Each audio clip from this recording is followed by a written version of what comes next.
I want to share with you today how God's creation spoke a love letter to me. This is Jackie Anderson in Ethiopia. I stepped out of my front door this morning, and these flowers created such drama. The gigantic purple globes caught my attention, and then I looked closer. I had never noticed before all the various stages of this flower as it opened into full bloom.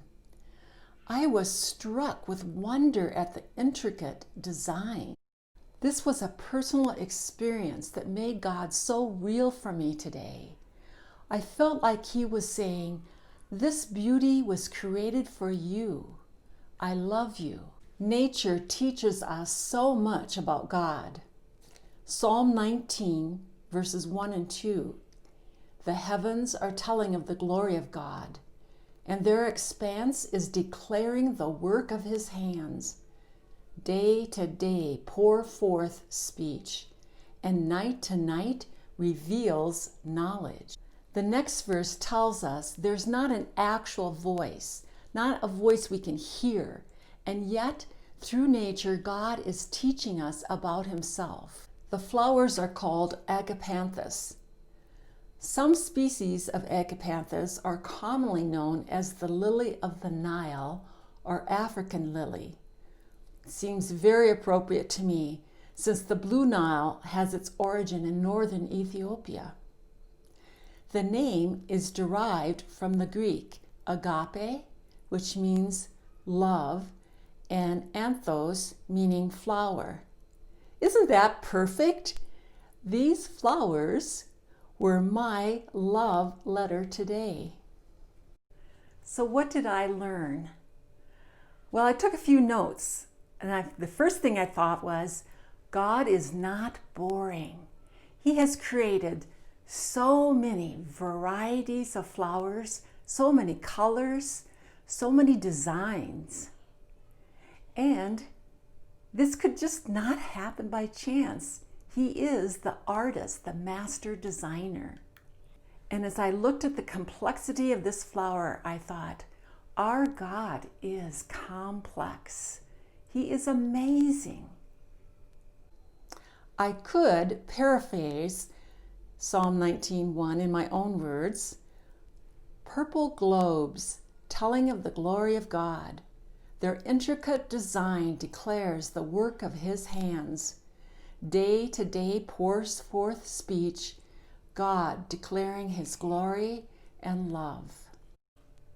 This is a picture of the capsule. It is full of potential, and it opens in stages. I never noticed this before, but it opens gradually and then it blooms in multiple directions, and each of those little tight things open up into a flower. I too am unfolding. I blossom, I grow, I develop my gifts, I expand my capacity. I can discover new directions of ministry and gifts. So can you.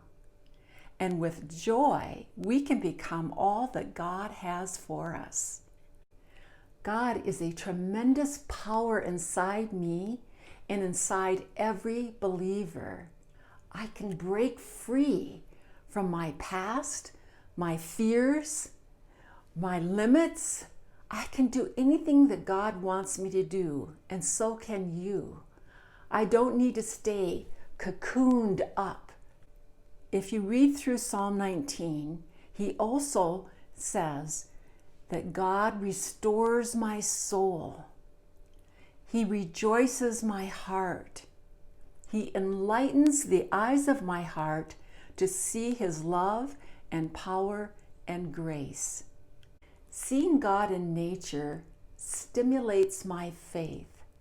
I can begin to see and believe that God is doing something deep inside me, and He's setting me free to walk in a newness of life, and that life is in His Son, Jesus. Take a walk today, or if you can't, Just look out the window. Take a child with you if you can. A great question to ask children is, what do you learn about God as you walk around and see His creation? Go slowly. Hear that rain hitting the window. Lean against the rough bark of a tree. Feel that rock. Observe the design of a tree, and then give God the glory. Maybe God has sent you a love letter also today or sometime. Would you comment below?